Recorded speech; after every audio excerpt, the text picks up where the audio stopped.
Hi, everyone. My name is Nicholson. I use she, her pronouns, and I am the program consultant for Dance NYC's fourth iteration of the Dance Advancement Fund. Thank you for viewing this webinar today. Before we begin the presentation, please note that for the duration of the webinar, I will not be visible, but our ANSL interpreters will be visible alongside the presentation. I am a Black woman with brown tones, wearing a black knitted dress with white on the collar, and also deep wine-colored hair. Just a little bit about myself. I am Executive Director at Move NYC, an arts and social justice organization with the mission to cultivate greater diversity and equity within the dance profession and beyond. But in essence, I am a justice-driven, creatively inclined, nonprofit arts leader with 9 years of advancement expertise, namely business strategy, fundraising, DEI, marketing, and board and program development. My other affiliations are with Dance NYC, Dance USA, New York Foundation for the Arts, the International Association of Blacks in Dance, the Jose Limon Dance Foundation, as well as Gibney, which has resulted in 6 new studios and an elevator at 280 Broadway. I'm excited to be this year's program consultant to engage in peer learning and sharings with you as part of this webinar. Again, we will have ASL interpretation for this webinar, and that is being provided on behalf of Sign Nixus. Closed captioning is being provided by the Viscardi Center. Thank you to our accessibility providers for being here today. Welcome everyone to Dance NYC's Dance Advancement Fund webinar entitled Financial Planning and Budgeting Insights. Getting into the meat of what we will touch on today, very top level, will be what is financial planning and budgeting, how to make budgeting work for you, how to build an organizational budget, and looking at a resource toolkit to support you in terms of bookkeeping. As part of this webinar, my hope is to do 2 things. Help you prepare a compelling application, specifically the sections that ask for your financial information and your projections on those finances. Also, to provide you with top-level insights into devising your own financial plan and budget to keep your company thriving. Let's dig in.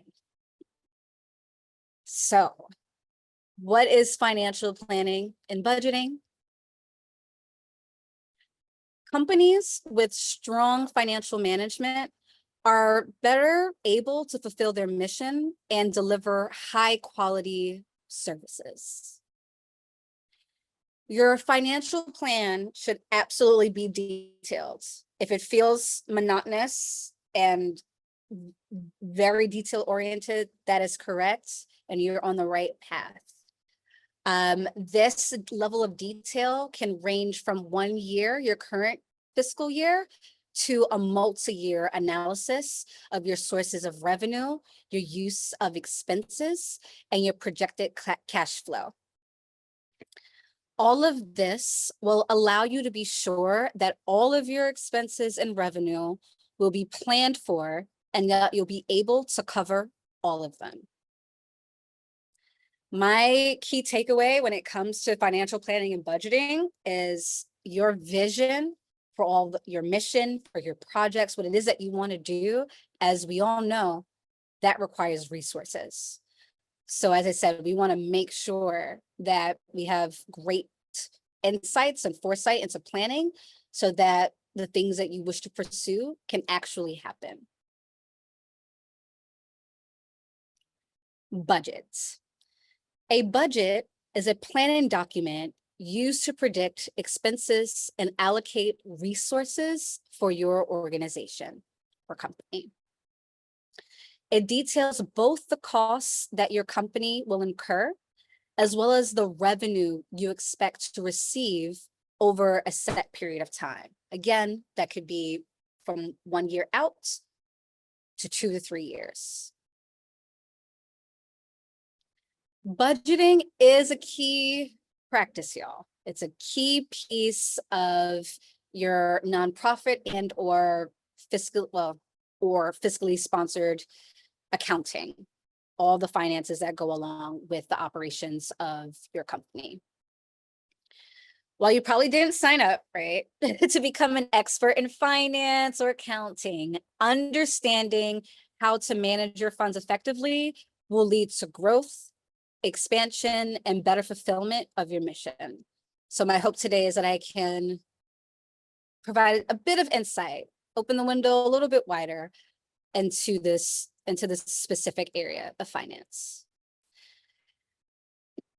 In essence, a budget is your organization's strategy expressed in dollars. A strategic and collaborative budget process that could be with your internal staff and or if you're a nonprofit with your board.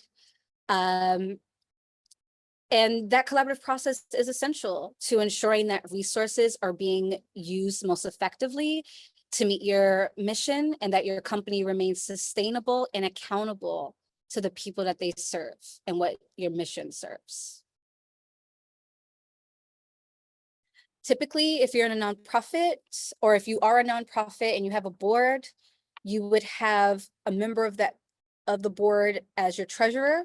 And this person would be a key member to support you in this financial planning and budgeting process. So please keep that in mind. Should you have a board structure where some of the officer roles are overlapping, should that, your chair also be serving as your treasurer, something unique, you just want to make sure that you have someone that is specifically in a role to support you through this process. There are a variety of budget types that you can use. Of course, you'll create your annual budget, also known as your operating organizational budget. This is the budget that breaks down your annual projected revenue and expenses for the organization company. It categorizes your revenue by different funding sources and your operating expenses by program and overhead cost. So program/projects and your overhead cost. Depending on your unique operations and plans and how your company is structured, it may also help you to focus on creating specific budgets. What you may see when you're pursuing grants from institutions like foundations, corporations, and the government, whether that's state, city, county, special discretionary district funding, they may ask you for a program budget or a project budget. And what that means is if you're launching a new, or if the eligibility requirements say that a pre-existing project is, fits the criteria, you want to create a budget that covers the specific revenue you'll need and the expenses you expect to incur while launching that project. Be sure to consider both the one-time expenses. This could be an anniversary year. This could be a special project that you only foresee happening once. There's no renewal or plan to expand that project. That will sway your budget year to year. And when you're considering that one-time expense, you also want to incorporate your operating budget, the things that you do want to maintain from year to year. So we just talked about the importance of financial planning and who should be involved in that. The budgeting process, of what the function of a budget is, which is to help you stay sustainable while also giving you opportunity to thrive and go beyond that once you have an intimate understanding of your finances, of your revenue, of your expenses, so that you can maintain pre-existing projects and or expand what you offer and do special one-off projects. It lets you know what you're able to do to meet the vision that you have for your company. We talked about the difference between an operating budget, which is to account for all revenue expenses, as well as the difference between a program and project budget, which is to look at the specific income and expenses that are associated with that project or program. Before we dive in a little bit later into looking at some templates to help you put all of your opportunities in terms of revenue and expenses down, we also want to break apart what we mean when we say revenue.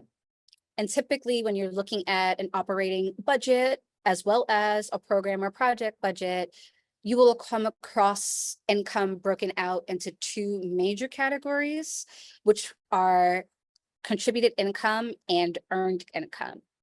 They both are different, so let's dive into what they mean.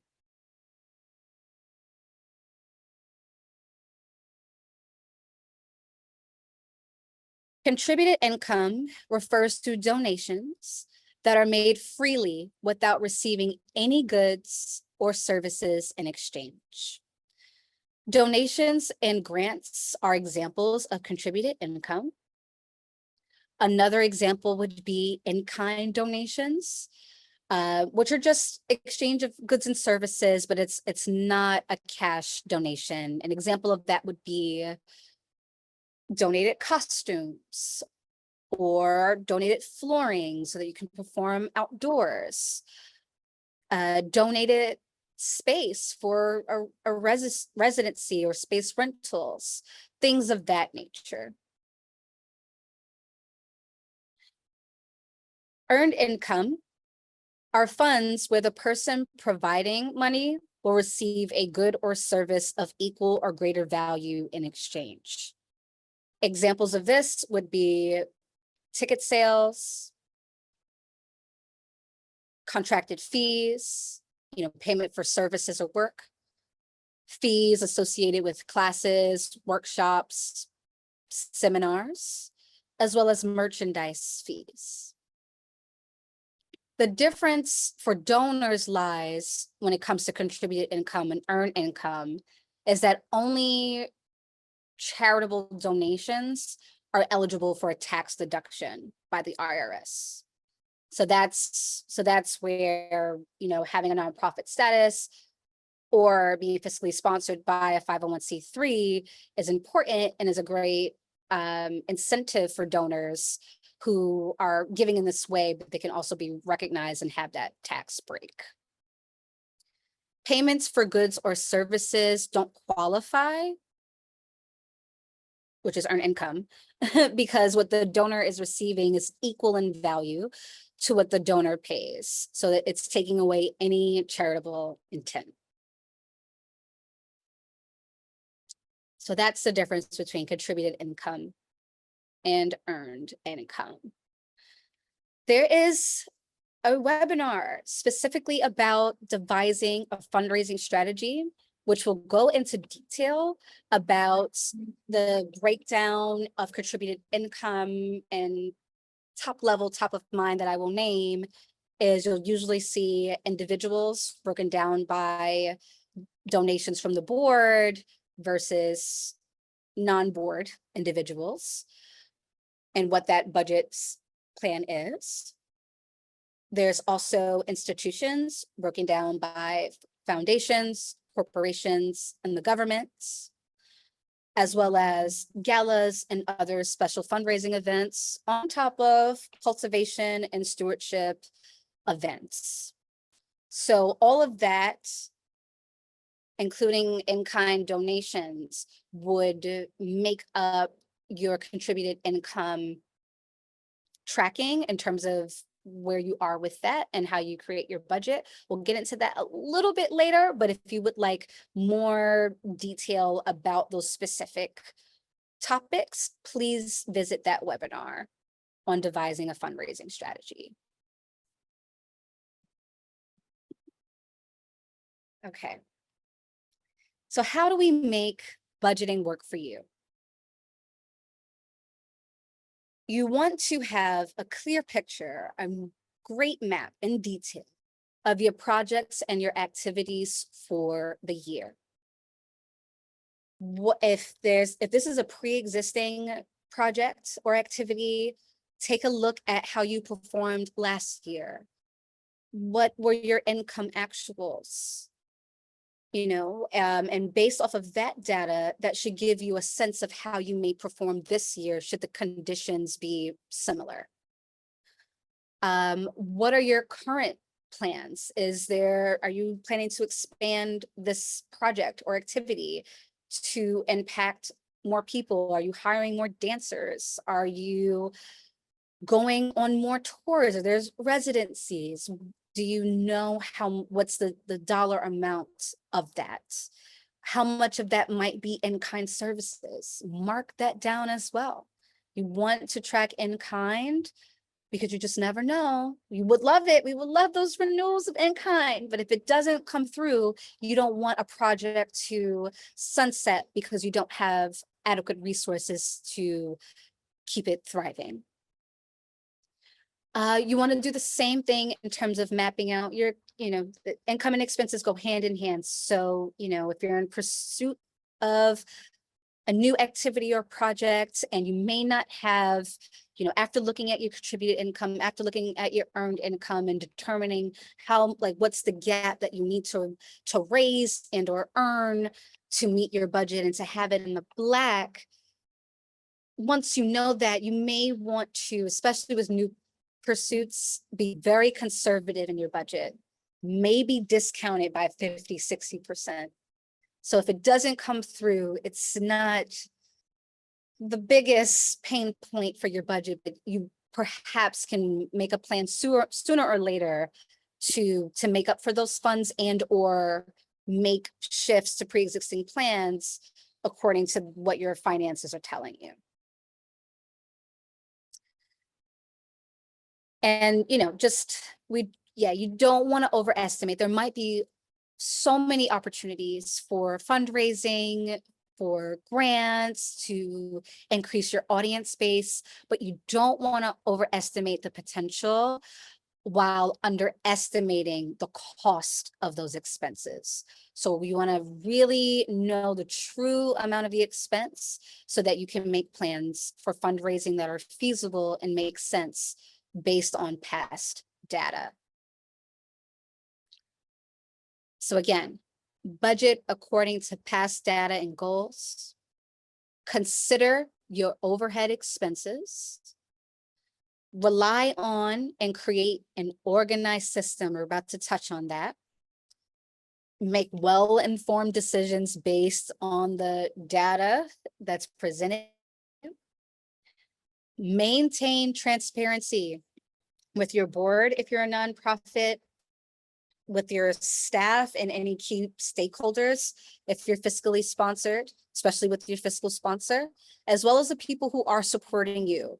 Should an emergency arise and you're not able to renew a program that a donor or funder was specifically funding, you just want to make sure that you have some process in place that you can communicate effectively and also proactively in case an emergency would arise. So not only for emergencies, you also be transparent about the great things, like we're expanding. Thank you for entrusting us and investing in us with your funds. We are now able to increase the impact of dancers who are in our company. We were able to increase the company. We now are having more rehearsals than we ever had before, more performance opportunities as a touring opportunity, and we would love for you to help us fund this new project or this expansion of the project. But knowing the amounts will be key and how you communicate this with your stakeholders.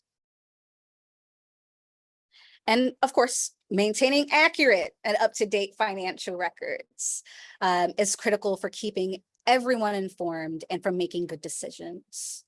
We'll talk about this later in terms of a toolkit and resources to help you manage your finances. Quick things that I can add or examples are, Excel spreadsheets can work. They can work. It might get complicated as you go year to year, but it can work in the immediate. Another mechanism would be looking at QuickBooks, which is an industry standard. There's also new platforms that might be helpful in a different way to help you track your finances, like Airtable. So just to give you some examples, but we'll talk more about it later. And I would recommend that you review and make adjustments monthly, especially as you are, starting out with your company. If there's a lot of change of added projects or programs, things that are sunsetting, you want to have a good grasp of where you are financially month to month. And, one of these systems, in terms of the financial database will really be helpful in making that happen. Yes, and just to recap before we close out on this slide, as you're creating your budget and anticipating your fundraising revenue, forget that your fundraising goals should always directly connect to your philanthropic goals, to your fundraising strategy. There is a separate webinar again that's all about devising a fundraising strategy where you can plug in to this specifically to help support the information being shared in this webinar. And the last thing I'll say is that remember that raising money to make ends meet isn't your end game, but also don't bite off more than you can chew. Don't be too optimistic. Lean more on the conservative side. And if a grant is fully realized at 100% and you budgeted at 60%, that's great news. That's great news. Instead, you want to come up with objectives for your fundraising goals and your projects, and then see if you're able to realistically achieve them based on your financial history. So now that we know how we have to make budgeting work for us, I think it's time for us to look at some budget templates. The first thing that we'll look at is an operational organizational budget template, just to give you a top level idea of how you could construct your budget. All budgets are unique. They all just have to meet the same criteria of accurately reporting your income and your expenses. I will also share a template from Dance NYC about some things that you might want to plan for as a part of the application process. And then lastly, very top level would just be reviewing a cash flow projections template and just talking about what that can look like and the function of it. Okay, so starting with a template on operating in your organizational budget. What I have laid out here is going back just 1 year, looking at your actuals for FY23, right? So looking at previous data to inform your current budgeting and projections.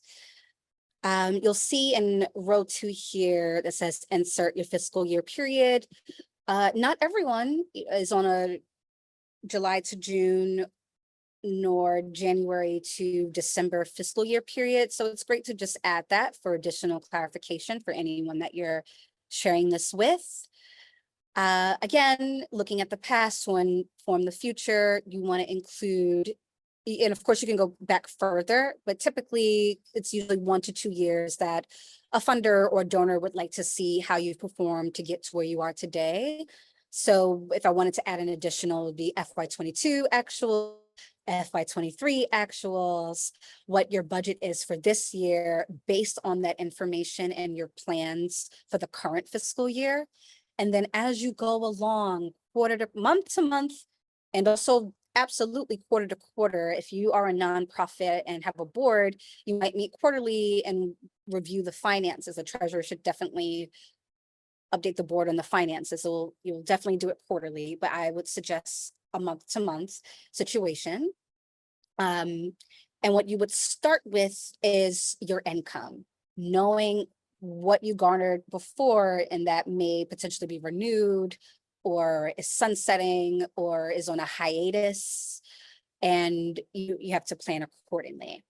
So again, there's a separate webinar on devising a fundraising strategy, and that will go into detail about what constitutes foundation support, corporate support, government support, individual support, event income, expenses, in-kind donations. But for the purposes of this webinar, I'll keep it top level. So what you would do is pull apart from your previous year who has been supporting you that will be considered a foundation, a corporation, a government entity. At what level were they giving in accordance to budget size? Sometimes when your budget grows, the grants award might grow as well. What feels like a one-off special grant that you've gotten and what feels reasonable in terms of renewals. You'll know a lot of that information as well from the devising a fundraising plan webinar, just about how to nurture and steward the relationships that you have with institutions and individuals so that you have a good understanding of what might be happening in the future, and that they also feel great about proactively communicating with you about if something might be shifting at the foundation in terms of funding priorities or whatever, examples like that. You can most likely be in the know about it because you've developed a relationship. Similarly, individual support, which would be pulled apart if you're a nonprofit, with having board support if there is a condition for a board give or get. And then there's non-board support that usually looks like other individuals, and those are the other people who are supporting you throughout the year. Of course, if you are putting on a gala or a special fundraising event, you want to track those funds separately from individual support. Typically, those fundraisers would have its own fundraising goal, and funds that come in would be related to that. So just keeping that in mind, and that in-kind services should definitely be included in your income. The way that you get the value around that is to talk to the partner or the person who's the donor for the gift, to assign a value and to recognize it as such. So that would make up your total contributed in terms of earned income that we talked about earlier, ticket sales, which would go under performance income, teaching income, and other admissions, contracted services, things that you're hired for, and other miscellaneous income like merchandise sales would typically go into this category. If you're really advanced, if you have investment income at a bank, that would also live in this in the earned income section. So between total contributed income and total income, that will give you your total income for the year. And then getting into expenses, you typically want to track, and this can look different for every organization, every company. You want to track your personnel expenses, your payroll taxes and other benefits that are being given. You want to track your artistic and program fees. Even the fees that if someone says, I want to donate my class, I don't want to be paid for my master class, that is considered an in-kind service and in-kind donation, and you want to note that in both income and in expense. You want to know administrative fees, technical fees, your space expenses for rehearsals, residencies, and so forth. your program or project expenses, travel. Travel is a big one. Account for all of it, including per diem, airfare, local transit,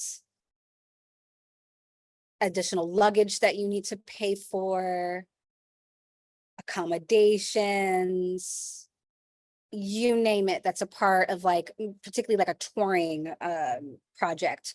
You definitely want to note that down.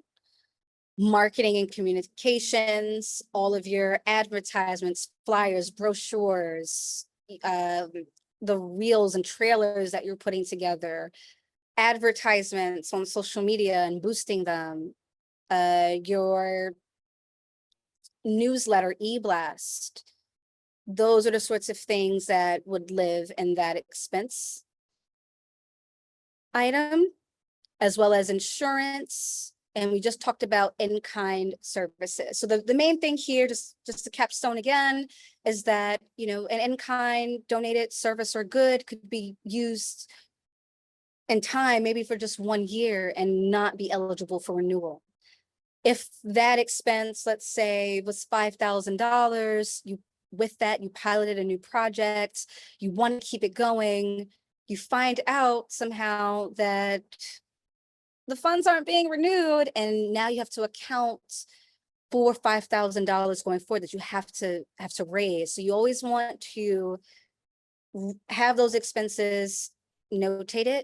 And then when it's in kind, you want to make sure that whatever is in kind in terms of income is also reflected as in kind in expenses.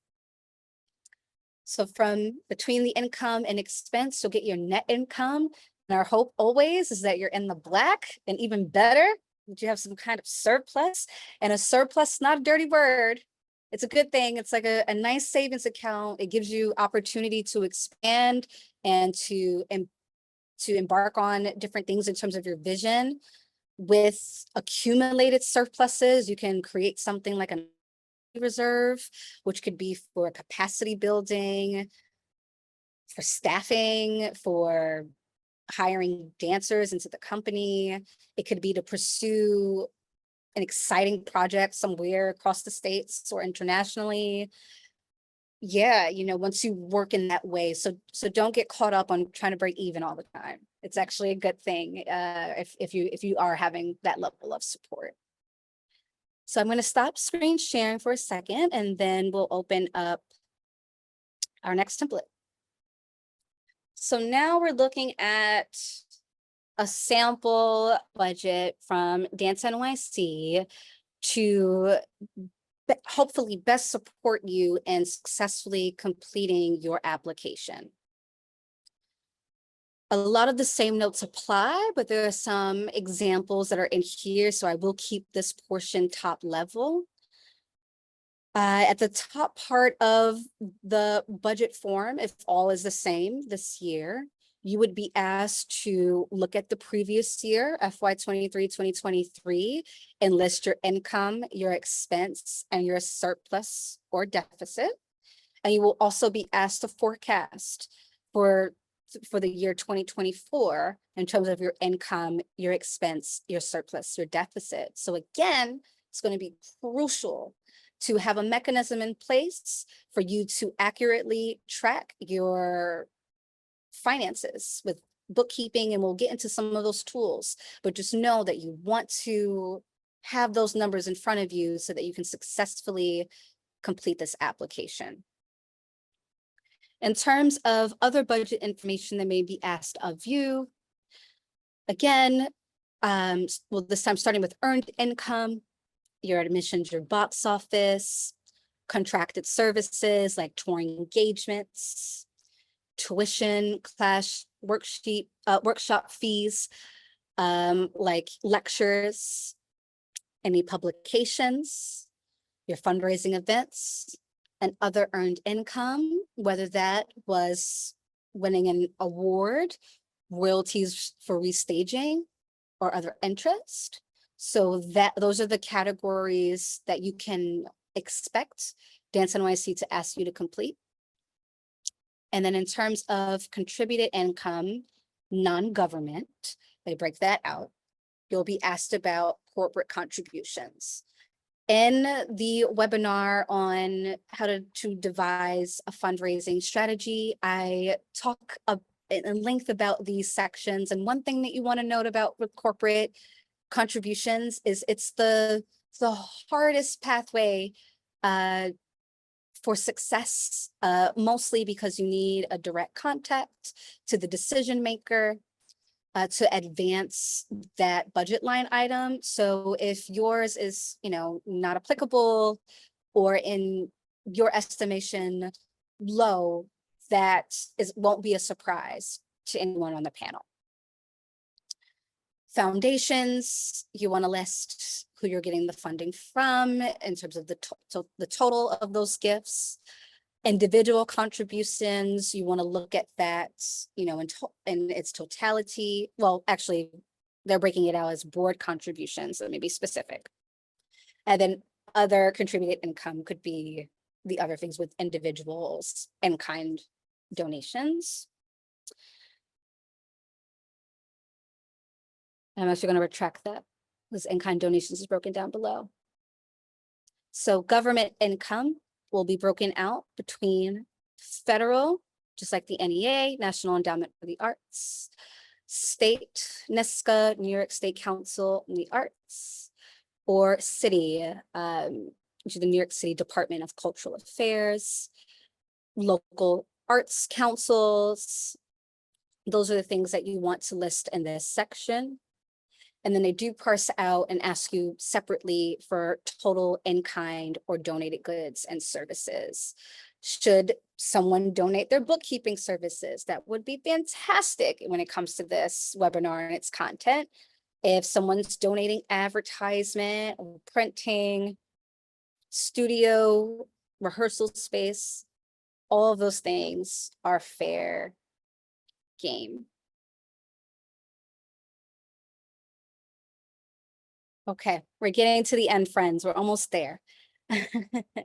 So I found this template from the Wallace Foundation, a cash flow projection.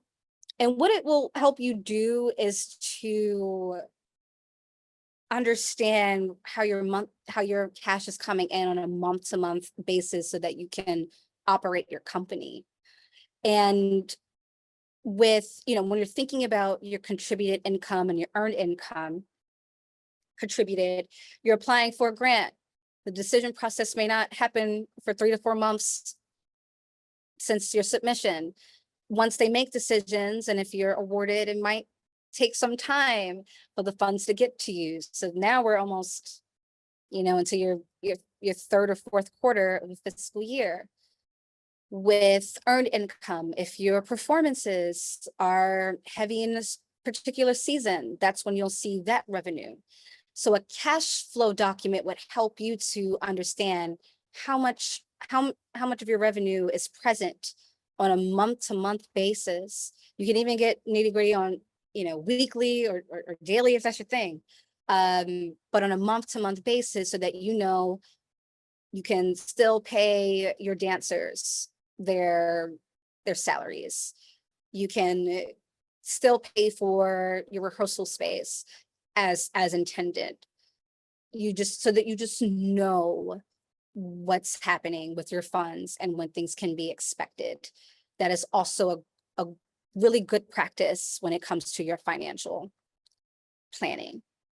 So I won't go into detail on this. All webinars will share out these resources, but some things that you see, and they give you instructions. So I thought this was a really great template, is looking at your current month, your current cash balance, your annual operating expenses, receipts as they come in, what are your disbursements, any adjustments, and then capital and other financing.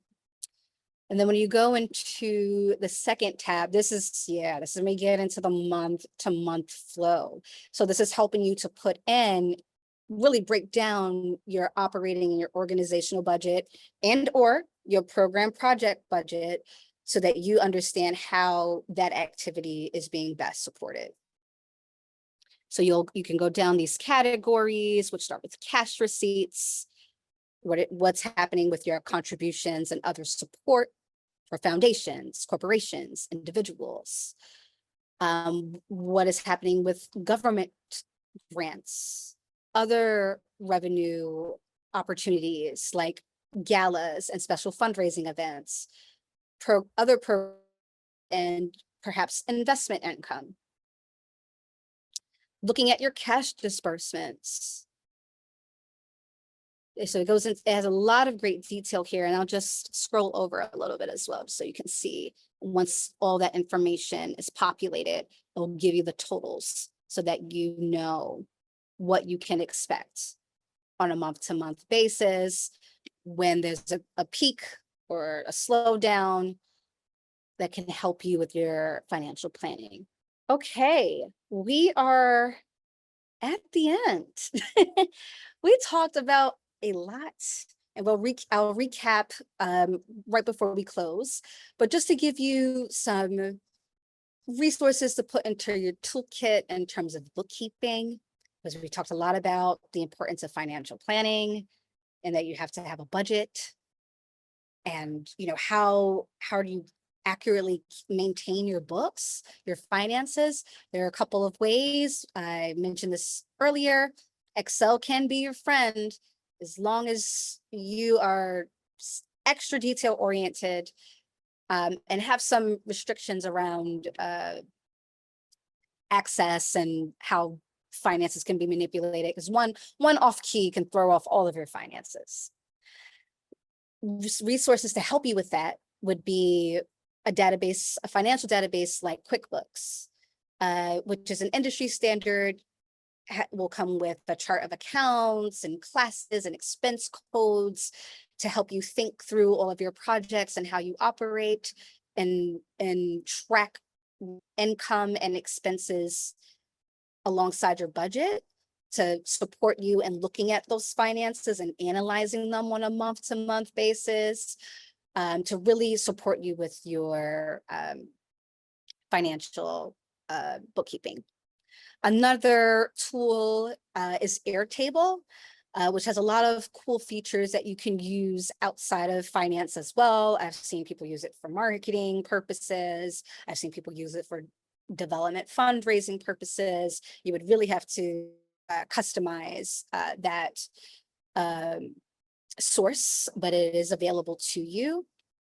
Of course, if you are seeking direct advice because some of this information may feel beyond scope, there are people who are here for you. Of course, use Dance NYC as a resource. I am here as a resource. I am excited to provide, as your program consultant, one-to-one technical sessions to answer questions related to this, and to hold your hand through it. There's also the Nonprofit Finance Fund, Pentacle, and many other resources that are available to you and that want to help you to sustain your company and to get it to a place where you feel like it's thriving. So again, just a capstone before we close. In this webinar that was about financial planning and budgeting insights, we reviewed what is financial planning and budgeting, how to make budgeting work for you, how to build an organizational budget, as well as some resources for your toolkit around managing those finances with bookkeeping. I want to give special thanks to our interpreters. I want to thank them for their accessibility service. I want to thank our accessibility service providers, SignNexus and the Viscardi Center, and wish you a great rest of your day.